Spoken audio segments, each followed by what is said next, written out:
Hey Ted, let's do another best race to play this D&D class. Oh, can we do my favorite character class? Sure, I know what your favorite character class is, but why don't you let everyone at home know what that is? All right, let's talk about the best race to play a cleric in 5th edition Dungeons & Dragons.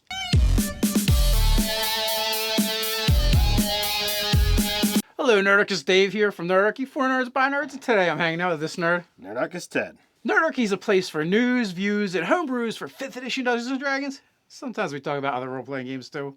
Don't forget to hit that subscribe button and attune to that notification bell. So we are going to jump back into our best race to play this 5th edition Dungeons & Dragons class. In that case, we are talking about the Cleric. Now, this one is actually a little tough compared to all the other ones we've done, because I felt like up until this point, it's been really specific. It's been really easy to narrow down the three categories that we've been using. Absolutely. But with the cleric, you tend to go in a wide assortment of directions when it comes to, play styles for the cleric. If you're going to play a wizard, regardless of what iteration, you're typically going to be the kind of character that stays back and blasts spells from afar. Yeah, I know there's a couple Gish-type wizards, but the atypical wizard is that. But there is no atypical cleric. You have the war cleric, the one who wants to pull out the martial weapons and get in the thick of it, and they're going to beat their enemies into submission. You have the caster cleric, who tends to stay back and uses their spell slots for offensive and defensive capabilities on the battlefield. And then you've got your basic healer. The thing, and that's very mechanic-y way of looking at it. But if you look at it like an overarching theme for the cleric, there really isn't one, because clerics are as varied as the gods they serve. That's so true. Or ideals in this case. It may not even be that they serve a specific deity, but they might serve an ideal or concept, or it could be a religion or more spiritual in nature. So there's a lot of different ways to do it. Generally, we break the classes up into three categories. We look at the stats mechanically. We look at the features mechanically offered by the different races, and then we look at theme for, which may not have nothing to do with mechanics. It's kind of more role-playing and story-based. Absolutely. Now let's jump into it and look at what is the prime stat for the cleric. Prime stat, you're attached to a deity or an ideal, and wisdom is going to be your focus. It is your spellcasting modifier for anything that you do. It's your bonuses to hit and your spell save DC that are all going to be affected by your wisdom. So it's really important that if you're going to be affecting, enemies, you need to have that higher wisdom. So with that, we're going with our kind of like our new way of doing things, where we break things up by book, as well as we start off with our initial racial disclaimer that certain these four races are just pretty much good at playing anything. Before we kind of jump into those four races, I will say, like, we talk about wisdom being the prime stat, but then it's like, are you playing a war cleric? Well, then con and strength might be important. If you are playing the cleric that's all about prophetizing your religion and getting out there and sharing your god with the world, then charisma might be really important. Or if you're more of that casterly cleric, and a lot of times that makes me think of scholar, or maybe they serve a god of magic, so then like intelligence might be more important. But primarily, yes, wisdom. But from there, the other auxiliary stats that might be important to you is going to be very varied depending on who you serve. So half-elf, human, Warforged Envoy, and the Simic hybrid, these are all ones that get the floating bonuses that tend to be good at just about everything. They might not be ideal, but they're good at everything. So we throw out that race disclaimer. You play any of those, they're gonna knock any class out of the park. Yeah, they're in this case specifically, they're going to be able to get that 16 wisdom and then have some wiggle room to play as well. So Player's Handbook, we have 5 different races that could easily fill the role of the cleric. You got your dwarf, you got your wood elf, you got your half elf. And that dwarf is specifically the hill dwarf. And then finally, we just have the human, which we had mentioned before. They're kind of good at everything. So if we move on to the Player's Guide to Elemental Evil, we wind up having the Water Genasi and the Aarakocra. Hey, what big do? Then we have Mordecai's Tome of Foes, and there's also 2 in there as well. You got the Githzerai and you got a tiefling. You want to tell them which one that is? So the tiefling is the Fiona. I'm probably butchering the shit out of that because, I tend to do that when I talk. 2 from Mordecai's Tome of Foes. The turtle package, it's a pretty good one. Given all the things that a turtle is going to get, including with that wisdom bonus, I think turtle winds up in the running as well. Yeah, absolutely. And you're going to make a very tanky priest. So then we have Volo's Guide to Monsters. You get a bunch of them in there. You get 4. So you got your Furbolg, you got your Kenku, you got your Lizard Folk, and you get an Aasimar to play with. Yeah, so you got a bunch of great choices. And each of those is going to be a vastly different cleric, if you ask me. So next we got Wayfinder's Guide to Eberron. All right, so this one, for those Eberron aficionados or the ones that are really enjoying the fun theme of Eberron, you got some great choices here. Yeah, you got the Jarasco Halfling, the House of Jarasco Halfling. Is great. They get the bonus to wisdom. They get some other things as well. You're also going to get the Kalistar. You're going to get the Shifter. You're also going to get the Envoy Warforged as well. And then last, certainly not least, we move into the Guildmaster's Guide to Ravnica. Okay, so we get a bunch there. We get Centaur. We get Loxodon. The Simic Hybrid is our one that can pretty much be anything. Besides those 2, you got the Simic Hybrid and you got the Vidalcan. And then finally, we have Sword Coast Adventures Guide. You're going to find the Ghostwise Halfling in there, which makes a great choice. I've actually played a Ghostwise Halfling. It was pretty fun. All right, Ted. We're talking about clerics. It would feel kind of wrong to talk about clerics without passing the plate. Whether it's your first set of dice or your 1 millionth set of dice, Easy Roller Dice for all your dice rolling needs. Before I make my dice contribution, that's 10%, right? Yeah. Is that before or after taxes? Before. Whether it's your first set of dice or your 1 millionth set of dice, Easy Roller Dice for all your dice rolling needs. In case you didn't figure this out, we'd like to thank Easy Roller Dice for sponsoring this video. If you want to help support the channel, help support our sponsors. Currently on Kickstarter, Easy Roller Dice has Metal Dice of Ancient Dragons. They actually sent me a set of the dice, and they look amazing. The images on that they're sharing around on the internet, as well as the Kickstarter stuff, don't even do them justice. They look fantastic, and essentially what they are, they're the metal dice you've come to know and love from Easy Roller Dice. But all the numbers are stylized as dragons or this draconic imagery. They look fantastic. There's a bunch of colors. I believe the Kickstarter has already funded, and I can't wait to see all the colors that come out for these guys. Having seen these things firsthand, you guys out there know that I'm a dice aficionado. I love collecting dice. I looked at the dice on the Kickstarter, and I'm like, yeah, they look really cool. I want to get those. And then having seen them firsthand, I'm like, I need to have those. The imagery is just beautiful with a draconic head on every single number, somewhere in there. You got to check it out, and you need to get a set of these. Yeah, but don't take our word for it. Go down in the description and click that link and go check out the Easy Roller Dice Kickstarter. Metal Dice of Ancient Dragons. While you're down there, you can also find a link to easyrollerdice.com/nerdarchy and a one-time promo code for 20% off. All right, now jumping back into our best D&D race to play the 5th edition Dungeons & Dragons Cleric, we're going to be looking at the features now.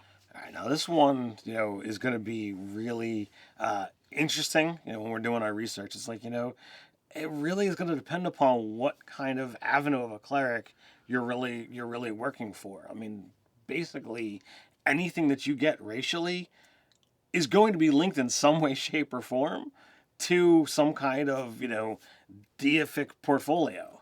Like, oh, I'm a dwarf, I get stone cunning. Oh, I worship the dwarven god of mining. It makes perfect sense. Yeah, so these are very specific and can be tailored to any race. I want to say this is the first time we just couldn't nail it down and go, yes, these specific feature just makes you a better cleric. I mean, maybe you could say anything that gives you healing. House Jarasco Halfling has some healing abilities. The Aasimar. But for the most part, it just really depends on what portfolio your DD represents. So for features, really, it could be anything. It's literally just matching up the specific race to a specific DD. Absolutely. So we went back and forth on this, and it's like, look, we can't narrow the list down at all. All of them have some kind of feature that's going to work. So next we go into theme, and this one we did do a little bit better on, and the idea is, does this particular race seem holy or particularly spiritual in nature? So I mean, there's a lot of races that are tribal and they have shamans. These things are going to work. But I mean, as you mentioned, just a moment ago, the Asimar, I mean, like they're a hop, skip, and a jump away from being divine themselves. So like we really had to shunt them, to the top of the thematic list. Yeah, I mean, you've heard of, 8 degrees of separation. Well, they've got like 2, if that. So, so Azimars go right to the top of the list. Luxodon seem very contemplative as a race, so maybe not religious, but I felt like they would definitely seem spiritual to me. Absolutely. And along the same lines, the Kalishtar, with their higher mental concept, I think that they definitely fall into that spiritual end as well. Now, the other thing to bring up for theme is the idea that many demi-humans have pantheons of their own, right? For them to be themed, it's not hard at all. Oh, you're a dwarf and you worship Moradin, or you're an elf and you worship Coralon. Well, yes, you've just been themed. It's different if you go out and worship a different deity. If you're going to worship, I don't know, Tempest and be a dwarf, then it's not as themed. Right. But again, there are just so many choices to tower to. So it's really hard for us to nail this one down the way we have done with other classes. The cleric is just so flexible as far as, well, what deity do you worship? Well, okay, now we can kind of break it down. We would literally have to do these videos per deity in order to figure it out, or maybe even per domain. Yeah, absolutely. In the earlier editions, there was literally a god for every single, race or group of races. Like, the Goblinoids were they had one. Kobolds had their own. Obviously we know of, Bahamut and Tiamat as your good and evil, draconic gods. So, like, you can go in a lot of different directions with this one. So, like, we really just have to, boil it down to those initial concepts that we put forth in the beginning of, okay, what's going to make the best of this? What's going to make the best of that? So when we actually came down to like, well, here's our choices, instead of breaking it down like 1 through 3 the way we've done in the past, we've broken it down a little bit different. We go, okay, here's a good choice. We think this is a good choice for a war cleric. We think this is a good choice for your healbot cleric, and this is a good choice for your cleric that operates more of an all-around spellcaster, closer to your mage than your cleric. So we decided to break it down like that. Absolutely. So let's go with war. There was some certainly some contentions as to what really belonged in the top, but when push came to shove, we decided Centaur is going to be it. Yeah, Centaur gets, the stat bump that's going to help them mix things up. They're very mobile. They have some features that are going to make them better combatants, but they also get the wisdom modifier. And I could definitely see a war cleric Centaur leading the charge of the Centaur cavalry of the herd. It works for me. Now there are other races that would make fine war clerics, minotaurs, half orcs, dwarves. But again, at the end of the day, a lot of them don't get the modifiers where we want them, the abilities where we wanted them. So we decided to go with the Centaur, and also, we had talked a little bit going, if you're strictly talking about stats, right? The Furbolg has the perfect stats, strength and wisdom for a war cleric. But I was like, I don't know, I kind of see them like the gentle giant of the forest, and not being warlike at all. But you know what? When you bring the war to the forest, the Furbolg will bring the war to you. That's, 2018 Nerdarchist Ted, you can quote him right there on that one for your contingency of Furbolg war priests. I just, to me, there's something that's amusing about the war priest going invisible to get in a position to just, slam into you. Just envision Pumon Sol as a war priest. All 4 of them. Can we get some fan art on that? That'd be pretty amusing. All right, so next you said, we're going to talk about the healer. So what works there? All right, so the healer, you know what? I got to go Azamar. They literally get features that help them heal. They're super divine. The Protector Azamar is going to get the bonuses where you need them. I believe they get them to Charisma and Wisdom. So they're just set up to go out and prophesize about what they believe, their religion, and lay down the healing while they're at it. Absolutely. I think we also, you mentioned the one halfling from House Durasco. If you're playing an Eberron, would fall in your top 3, and then we don't want to leave the Water Genasi behind either. Yeah, they don't have anything mechanically other than the right stat bonuses to lend them to being the healer cleric. I just feel like water represents tranquility and renewal. And healing properties by itself. So thematically, I felt like the Water Genasi would be a good choice. I would agree. All right, so then that's going to bring us lastly to our Spellcaster Cleric. All right, so this cleric kind of operates as a support or a sage for the group as well. I mean, you kind of play this cleric now in my game. Well, in your game, I am referred to more often than the sorcerer as the wizard. So it's quite comical. Having the sorcerer being the arcane person in the party with a very low intelligence score is pretty amusing. That the cleric is the one that's stepping up. It's like, oh, yep, I know that. Yep, I know that. So the human, gets that feat right off the bat. So you've got the ability to step on the wizard's toes with Magic Initiate and or Ritualist in your build, and you're going to do it faster than anyone else as a human. Yeah, so, if you want to be more of a spellcaster, human is going to give you feat options. You have Spell Sniper, Ritual Caster, like you said, as well as Magic Initiate. So you can flavor in more magic however you want. You get to put the bonuses where you want them. You get to, you get the extra skill. So all that kind of adds up. I would say honorable mention is pretty much any race that gets spell-like abilities that would add to your repertoire. But specifically for like that sage scholar type character, we want to mention the gifts arrived from Mordenkainen's Tome of Foes as an honorable mention because they're very contemplative. They get the right stat bonuses. So that I think they would work, although I think most people wouldn't really see them as being clerics or priests. But you could be just as easily as the Furbolg, I suppose. Absolutely. So, there you have it. A little bit of a divergence from our normal, best race to play. But I think we gave you some solid building blocks out there to choose the next time you're going to make a cleric. If you enjoyed this video and the content we're creating, we got a place where you can help support us, as well as check out more awesome content that we're creating. That is over at the Nerdarchy Patreon, where we're taking the content from a lot of these videos we make, turning them into 5th edition Dungeons & Dragons products.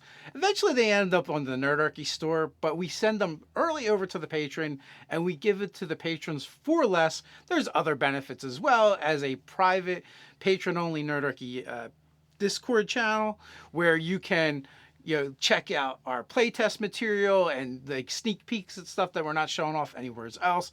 Like I said, there's a bunch of benefits where you can help support us.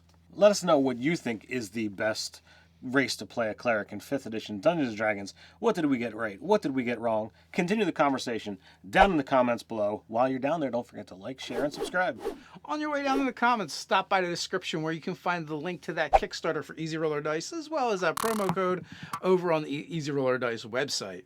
So until next time, stay nerdy.